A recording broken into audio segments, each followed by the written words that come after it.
Dalam pasar modal ada istilah bull dan bear market.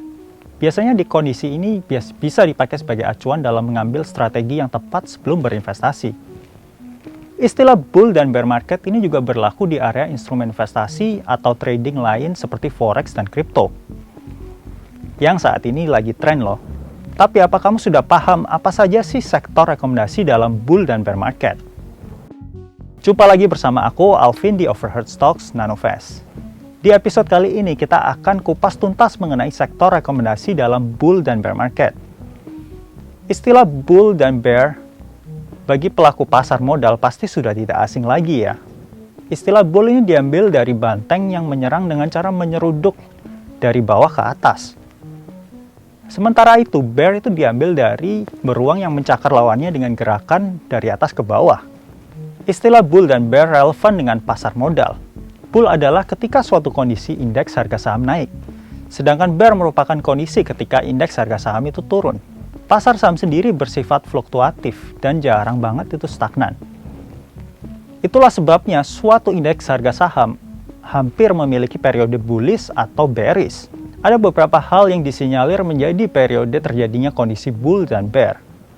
Kondisi bull terjadi karena inflasi yang rendah, suku bunga stabil, valuasi perusahaan yang cenderung rendah, dan pertumbuhan ekonomi negara yang semakin baik.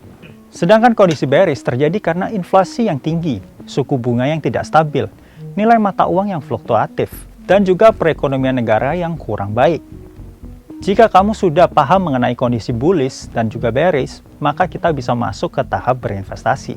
Tentunya dalam berinvestasi, kita perlu memahami adanya siklus bisnis untuk memaksimalkan portfolio yang kita miliki. Lantas apa aja ya?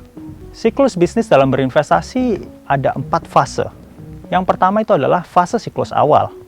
Kedua, fase pertengahan siklus. Ketiga, fase siklus akhir. Dan keempat itu adalah fase resesi. Pada fase siklus awal, ekonomi dengan cepat kembali dari resesi, sehingga pasar kredit mulai tumbuh seiring dengan pelonggaran kebijakan moneter. Selain itu, suku bunga yang turun pada fase siklus awal ini tuh berarti adanya penambahan jumlah uang yang beredar dan juga likuiditas ekonomi. Pada fase ini juga dibilang obligasi itu bagus karena harga obligasi cenderung naik saat suku bunga itu turun.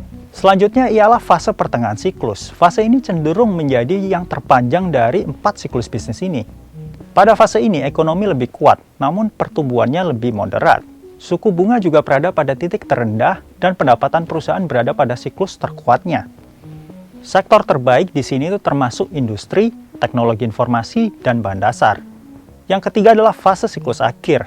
Pada fase ini pertumbuhan melambat dan mulai tampak terlalu panas karena inflasi naik. Harga saham mulai terlihat tinggi dibandingkan pendapatan. Dan sektor-sektor terbaik dalam fase ini itu adalah termasuk energi, utilitas, healthcare, dan kebutuhan pokok konsumen. Yang terakhir adalah fase resesi. Pada fase ini aktivitas ekonomi dan keuntungan perusahaan itu turun. Pasar saham mungkin telah memasuki koreksi besar. Suku bunga juga berada di level puncak. Sektor-sektor terbaik dalam fase ini termasuk sektor yang sama ketika di fase siklus akhir. Meski demikian, fase resesi merupakan fase terpendek yang seringkali berlangsung. Dan ini biasanya kurang dari 1 tahun. Nah, itu tadi penjelasan lengkap mengenai sektor rekomendasi saham di dalam bull dan bear market. Kalau kamu mau tahu info lebih lanjut seputar saham, yuk langsung aja cek video-video lainnya di kategori Overheard Stocks. Dan jangan lupa juga untuk subscribe, tekan tombol like, share, dan komen. Kira-kira video apa lagi nih yang harus kita bahas? Sampai jumpa lagi di video berikutnya. Kita semua bisa sama Nano.